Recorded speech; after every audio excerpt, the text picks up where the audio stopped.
میں نے آیت کریمہ تلاوت کی، یا ایھا الذین آمنوا اتقوا اللہ وکونوا مع الصادقین، اے ایمان والو اللہ سے ڈرو اور سچوں کے ساتھ ہو جاؤ۔ یہی ترجمہ ہے نا۔ علماء سے آپ پوچھیں، جب علماء کے قریب آئیں گے تو انشاءاللہ تعالی علماء آپ کو سمجھائیں گے۔ اس آیت کریمہ میں دو چیزوں کا اعلان کیا گیا ہے۔ اللہ نے فرمایا کہ اے میرے بندو مجھ سے ڈرو اور سچوں کے ساتھ ہو جاؤ۔ اس پورے مجمع میں اگر میں کسی سے سوال کروں، جناب یہ بتاؤ کیا آپ اللہ سے ڈرتے ہو، تو ہر ایک کلمہ پڑھنے والا یہی کہے گا بے شک میں اللہ سے ڈرتا ہوں۔ اے مسلمان، میں کیسے یقین کروں تو اللہ سے ڈرتا ہے؟ یاد رکھنا، جو اللہ سے ڈرے گا وہ نماز پڑھے گا، جو اللہ سے ڈرے گا وہ روزہ رکھے گا، جو اللہ سے ڈرے گا وہ زکوٰۃ دے گا، جو اللہ سے ڈرے گا وہ حج ادا کرے گا، جو اللہ سے ڈرے گا وہ پڑوسی غریب پڑوسی کا خیال رکھے گا۔ کیا آپ نے دیکھا نہیں اسی زمین کے اوپر جو قوم اللہ سے ڈر گئی وہ اللہ کی بارگاہ میں مقبول ہو گئی؟ اب مجھے کہہ لینے دیا جائے، وارث علی شاہ تھے، اللہ سے ڈر گئے، دیوا کے عالم پناہ بن گئے۔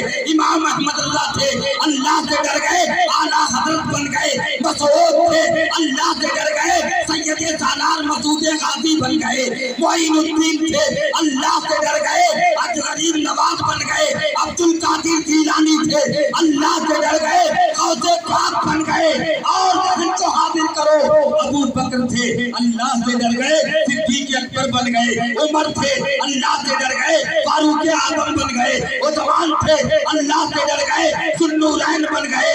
حیدر عثمان تھے، اللہ سے ڈر گئے، ذوالنورین بن گئے۔ حسین تھے، اللہ سے ڈر گئے، شہید اعظم بن گئے۔ نعرہ تکبیر، نعرہ رسالت، نعرہ رسالت، علماء اہل سنت، نعرہ تکبیر۔ یہ ایک بات رہی اللہ سے ڈرنے۔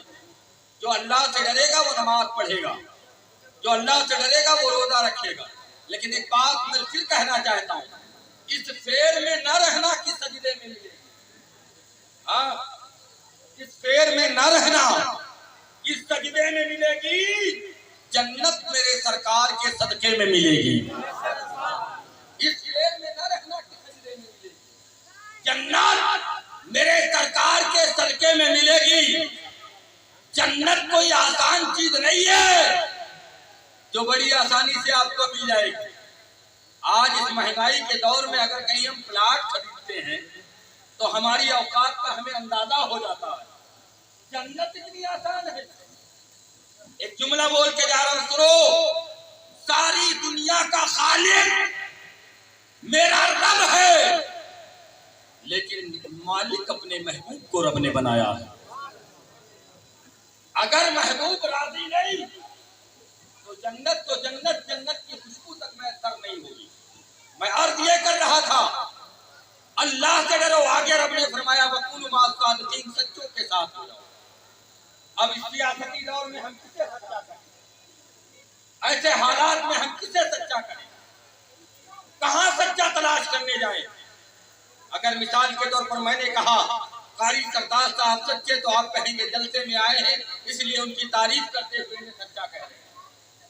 میں کہوں مولانا سمیع اللہ صاحب سچے، آپ کہیں گے کوئی نہ کوئی ریلیشن ہوگا اس لیے تعریف میں سچا کہہ رہے ہیں۔ میں نے کہا مولانا شاہد صاحب سچے، آپ کہیں گے کوئی نہ کوئی کانٹیکٹ ہوگا اس لیے ان کو سچا کہہ رہے ہیں۔ سنو کان کھول کر کے جلسے میں آنے والوں، جسے میں سچا کہوں اسے آپ سچا نہ مانو، جسے یہ علماء سچا کہے اسے سچا نہ مانو، بلکہ جسے اللہ کا مقدس قرآن سچا کہے اسے سچا مانو۔ میں نے قرآن سے پوچھا، اے قرآن تو بتا سچا کون؟ تو قرآن اعلان کرتا ہے اولئک مع الذین انعم اللہ علیہم من النبیین والصدیقین والشہداء والصالحین، جن پر اللہ نے انعام عطا کیے وہ نبیوں کی جماعت ہے، شہداء کی جماعت ہے، صالحین کی جماعت ہے۔ ان کے دامن سے وابستہ ہو جاؤ، تم سچوں کے ساتھ ہو جاؤ۔ قرآن نے ہمیں پتہ بتا دیا، قرآن نے ہمیں سبق بتا دیا، پتہ بتا دیا۔ اللہ والوں کے دامن سے وابستہ ہو جاؤ، سچوں کے ساتھ ہو جاؤ گے۔ اب ایک جملہ میں کہنا چاہوں گا، अगर हम अल्लाह वालों की बारगाह में जाएं तो आज हम पर आवाजें उठाई जा रही हैं, तुम वहां क्या करने जाते हो। माज़अल्लाह उन्हें तरह तरह के गलत अल्फाजों से लोग तशबीह देते हैं।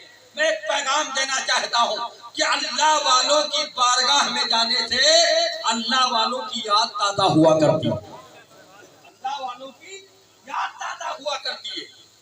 और ये गौसे आदम के नाम का जिक्र है। अल्लाह की अता से अल्लाह के वली साहिब अख्तियार हुआ। अल्लाह की अता से जितने अल्लाह के वली हैं सब साहिब अख्तियार हुआ करते हैं। एक बात सुने, ख्वाजा मुईनुद्दीन अजमेरी रज़ियल्लाहु ताला अन्हु, कौन नहीं जानता है, सब जानते हैं।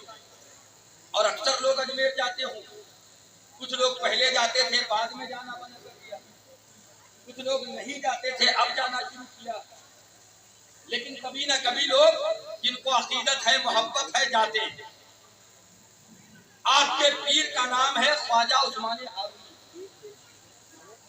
थोड़ी देर के लिए तवज्जो करें, आपके पीर का नाम है ख्वाजा उस्मानी हारूनी। जब आप बैत होने के लिए ख्वाजा उस्मानी हारूनी की बारगाह में पहुंचे तो उससे पहले ना तो ख्वाजा उस्मानी हारूनी ने मुईनुद्दीन अजमेरी को देखा था, ना तो मुईनुद्दीन अजमेरी ने ख्वाजा उस्मानी हारूनी को देखा था। जैसे ख्वाजा मुईनुद्दीन अजमेरी ख्वाजा उस्मानी हारूनी की बारगाह में पहुंचते हैं, दरवाजे पर हाजिरी देते हैं, सलाम अर्ज करते हैं, अस्सलाम वालेकुम। अंदर से आवाज आती है वालेकुम अस्सलाम। मुईनुद्दीन अजमेरी देखा नहीं था, पहचान लिया, अंदर आने की इजाजत मिली, अंदर दाखिल हुए। ख्वाजा उस्मानी हारूनी के हाथों पर आप बैत हुए। जब खिलाफत के ताल्लुक से बात हुई कि मुझे खिलाफत के चाहिए, तो ख्वाजा उस्मानी हारूनी ने फरमाया, बेटा मुईनुद्दीन, अगर तुम्हें खिलाफत चाहिए तो इसके लिए तुम्हें मेहनत करना पड़ेगा। ख्वाजा उस्मानी हारूनी के फरमान के मुताबिक ख्वाजा मुईनुद्दीन अजमेरी रज़ियल्लाहु ताला अन्हु आप हुजरे में जाते हैं। 41 दिन तक वजीफा करते रहे। 41 दिन मुकम्मल हुआ। ख्वाजा उस्मानी हारूनी फरमाते, बेटा मुईनुद्दीन करीब आ जाओ। जब करीब आए, कहा जमीन की तरफ देखो। जमीन की तरफ देखा, कहाँ तक देख रहे हो? कहा हुजूर जमीन के नीचे जो कुछ है अल्लाह की अता से मैं सब देख रहा हूँ। आपने कहा आसमान की तरफ देखो। आसमान की तरफ देखा, कहाँ तक देख रहे हो? कहा अल्लाह की अता से आसमान के ऊपर जो कुछ है मैं सब देख रहा हूँ। ख्वाजा मुईनुद्दीन के पीर ख्वाजा उस्मानी हारूनी फरमाते हैं, बेटा अभी भी तुम खिलाफत के काबिल नहीं हो, और जाकर मेहनत करो। जाकर फिर वजीफा पढ़ते रहे और मुख्तसर तीसरी मर्तबा बुलाया। कहा बेटा जमीन की तरफ देखो। जमीन की तरफ देखा, कहाँ तक देख रहे हो? कहा हुजूर अल्लाह की अता से मैं देख रहा हूँ। आसमान की तरफ देखो, देखा, कहाँ तक देख रहे हो? कहा अल्लाह की अता से सिदरतुल मुंतहा तक देखा। खिलाफत दी, और खिलाफत देने के बाद ख्वाजा उस्मानी हारूनी ने फरमाया, इशा की नमाज पढ़ाई, और इशा की नमाज में जितने मुरीदीन हाजिर थे उनको मुखातिब करके फरमाया, सुनो, कल मेरे पीछे जो फज्र की नमाज पढ़ेगा वो जन्नती हो जाएगा। ख्वाजा उस्मानी हारूनी नबी नहीं है, पैगंबर रसूल नहीं है, वलिये कामिल है। और नमाज में ऐलान क्या कर रहे हैं? कल मेरे पीछे जो फज्र की नमाज पढ़ेगा वो जन्नती हो जाएगा। और दूसरा जुमला फरमाया, अगर कोई किसी से बता देगा वो जहन्नमी हो जाएगा। हाँ, अभी यहाँ जलसे से ऐलान किया जाए, ये लखीमपुर जो हाईवे गया है इसके किनारे जमीन बिक रही है। जो सुबह फजर से पहले पहुंच जाएगा, सबसे पहले पहुंचेगा, उसको 100 रुपए बिगहे वो जमीन दे दी जाएगी। और अगर कोई किसी से बता देगा उसको 10 करोड़ रुपया बिस्वा भी नहीं दी जाएगी। तो ईमानदारी से बताओ, कोई किसी से बताएगा? पैसा नहीं होगा, ब्याज पे ले लो, लोन नमक पे ले लो, लेकिन जमीन खरीद लो। भाई ऐसा तो होगा, लेकिन यहाँ बात जमीन की नहीं है, जन्नत की बात है। ऐलान जन्नत का हो रहा है। अल्लाह के वली ख्वाजा उस्मानी हारूनी ऐलान फरमाते, सुनो, जो मेरे पीछे फज्र की नमाज पढ़ेगा जन्नती हो जाएगा। अगर कोई किसी से बता देगा वो जहन्नमी हो जाएगा। सारे मुरीदीन अपने अपने घर वापस बिस्तर पर गए, आराम से सो गए। सुबह उठेंगे नमाज पढ़ेंगे, सुबह उठेंगे फजर की नमाज पढ़ेंगे। लेकिन मोइनुद्दीन अजमेरी को नींद नहीं आई। पूरे मोहल्ले में, बस्ती में दरवाजे की कुंडी को खटखटा करके ऐलान कर रहे हैं, क्या है लोगों, अगर सो भी जाना तो फजर से पहले उठ जाना।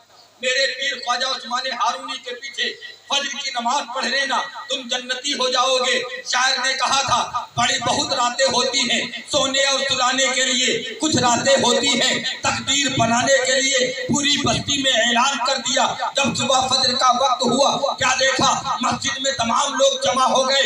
मस्जिद के अंदर बैठने की जगह नहीं है, नमाजियों के पर नमाज पढ़ने का इंतजाम किया गया। ख्वाजा उस्मान हारूनी वक्त पर हाजिर होते हैं, नमाज अदा फरमाते हैं। नमाज पढ़ाने के बाद ऐलान फरमाते हैं, कोई अपने घर नहीं जाएगा, सारे लोग बैठ जाएं। जब सारे लोग बैठ गए, जितने ईशा में हाजिर थे, एक की तरफ मुखातिब होकर फरमाते हैं, खड़े हो जाओ।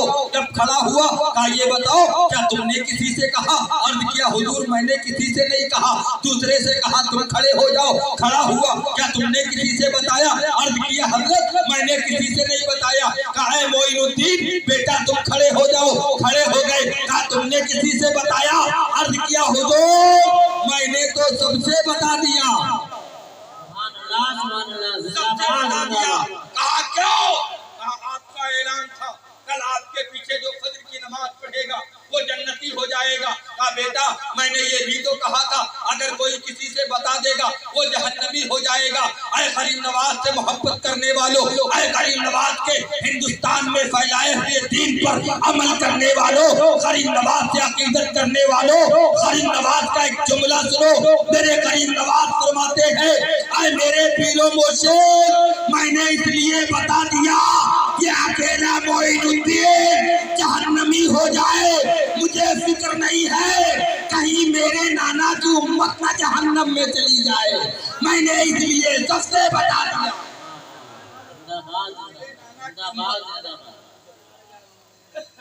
मैंने सबसे बता दिया। अब एक था फिर वहां फितना पैदा करने वाला, जैसे आजकल लोग होते। एक था दौड़ा, पहुंचा गरीब नवाज के पास।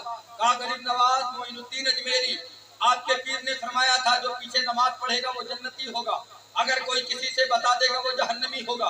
ये बताइए, आपने तो सबसे बता दिया, माज़अल्लाह आप जहन्नमी हो गए। पहुंचे आप अपने पीर की बारगाह में, ख्वाजा उस्मान हारूनी के पास। कहा हुजूर एक मसला हल फरमा दें। जब मैंने लोगों से बताया था तो फजर की नमाज से पहले बताया था ना, मैंने भी फजर की नमाज आप ही के पीछे पढ़ी है, मैं भी जन्नती हो गया। शायर कहता है, गरीब आते हैं दर पर तेरे गरीब नवाज, करो गरीब नवाजी मेरे गरीब नवाज। तुम्हारी जात से मेरा बड़ा ताल्लुक है कि मैं गरीब बड़ा तुम बड़े गरीब नवाज,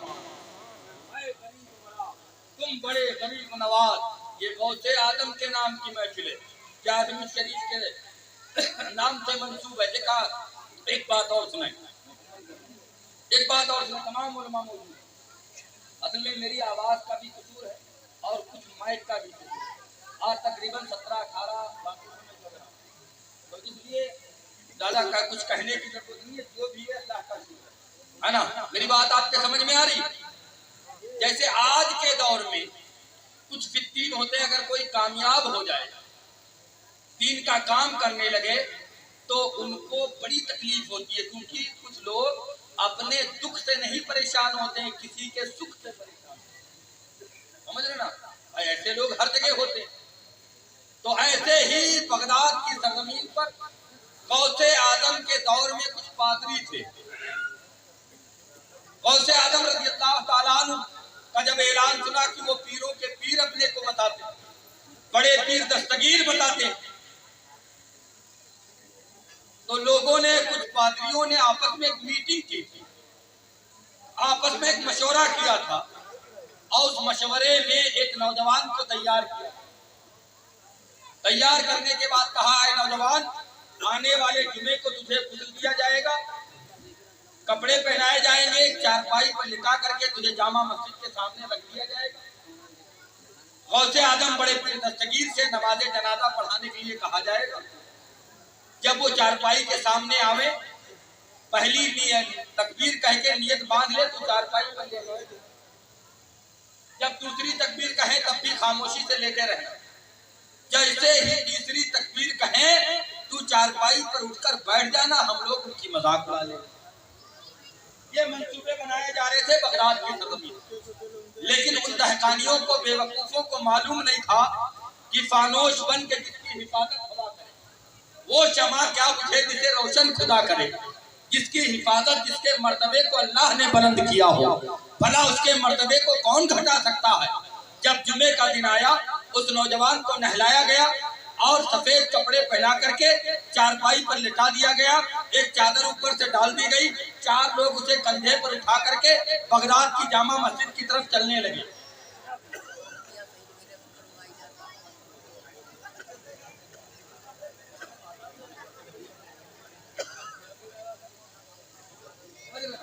ادھر دیکھیں، میری طرف دیکھیں، وہ اپنا کام کر کے جا رہا ہے، اس سے جانے دیجیے، ہے نا۔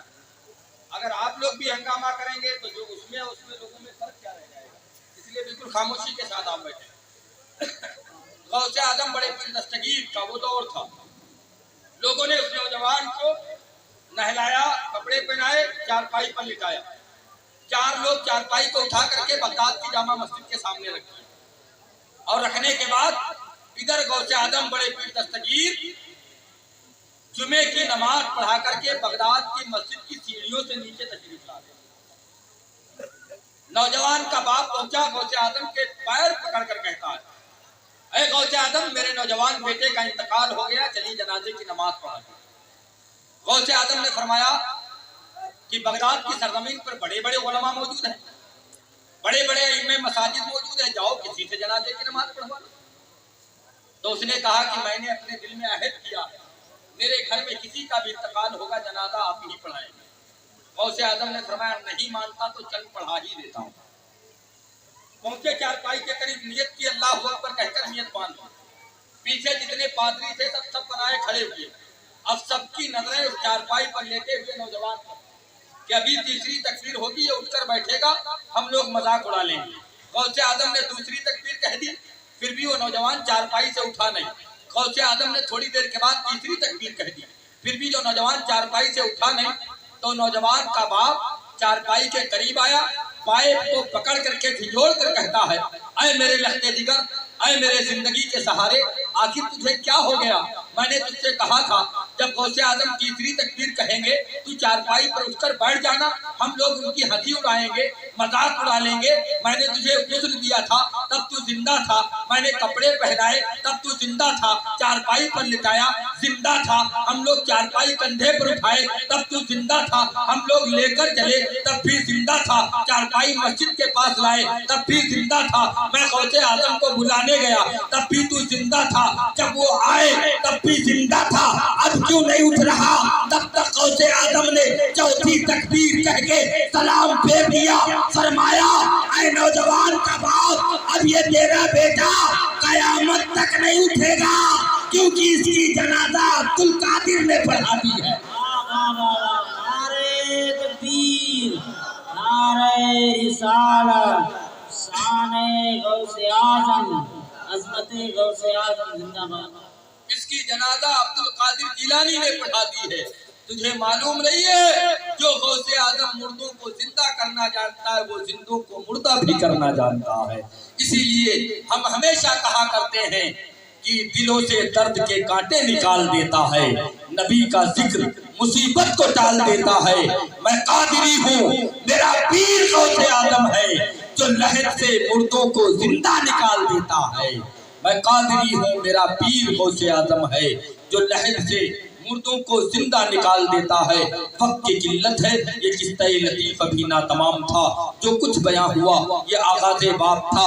اللہ مجھ سے بولنے میں جو بھی لغزشیں ہوئی ہوں میری عمر میں ابھی تک، میں تمام علماء کو اور لوگوں کو گواہ بنا کر کے اپنی تمام عمر کے گناہوں سے توبہ کرتا ہوں۔ سب مل کر کے کلمہ شریف پڑھ لیں، اشہد ان لا الہ الا اللہ واشہد ان محمدا عبدہ ورسولہ، وآخر دعوانا ان الحمدللہ رب العالمین۔ السلام۔